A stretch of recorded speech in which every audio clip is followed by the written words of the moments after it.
heartbreaking news for the family of a fallen officer, his co-workers, and the entire community he's served for decades. Investigators say that Travis County Sergeant Craig Hutchinson took his own life. I'm wondering myself on, should I have known that this was going to happen?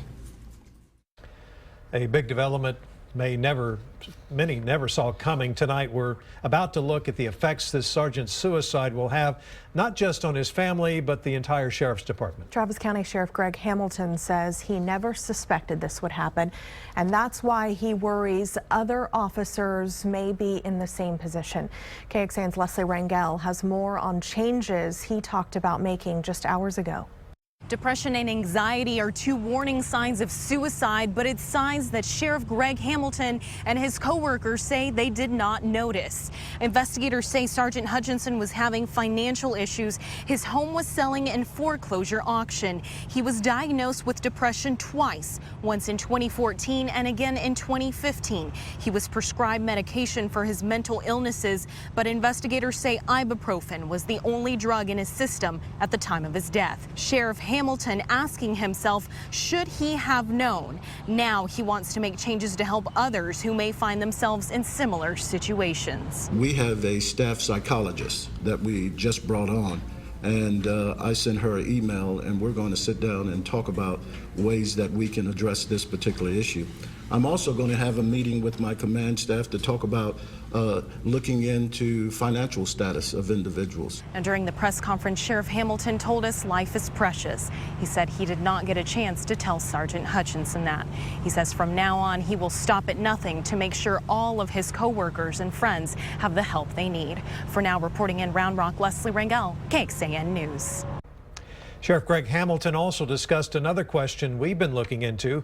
What about survivors' benefits? KXAN investigator Robert Maxwell has been digging into this issue for us, and he joins us with some answers. Sure, and it's understandable tonight that it might seem insensitive today to talk about something like survivor benefits, but Craig Hutchinson's widow and family will need some support of various kinds, continuing, one of which is financial.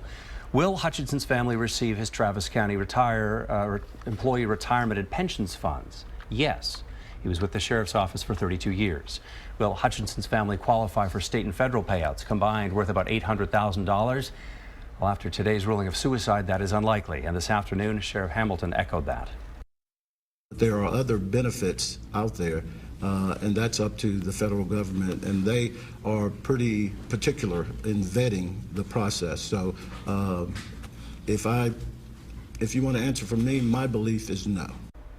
Now, among the various charities, the president of the Sheriff's Memorial and Benevolent Society of Travis County tells me donations have still been coming in. And early on, he says, they made a decision to support Hutchinson's family no matter what. With the story online tonight, we have links to those groups that support law enforcement families. In the studio, Robert Maxwell, KXAN investigates. And Sergeant Hutchinson's wife does not believe he killed himself. Throughout the investigation, Vicki McKinney Hutchinson has been in contact with KXAN's Sally Hernandez. She says despite reports about finances, their debt was not out of control, and a foreclosure she believes would not have led her husband to kill himself. Right now on KXAN.com, you will find the statement she gave to Sally to share with everyone.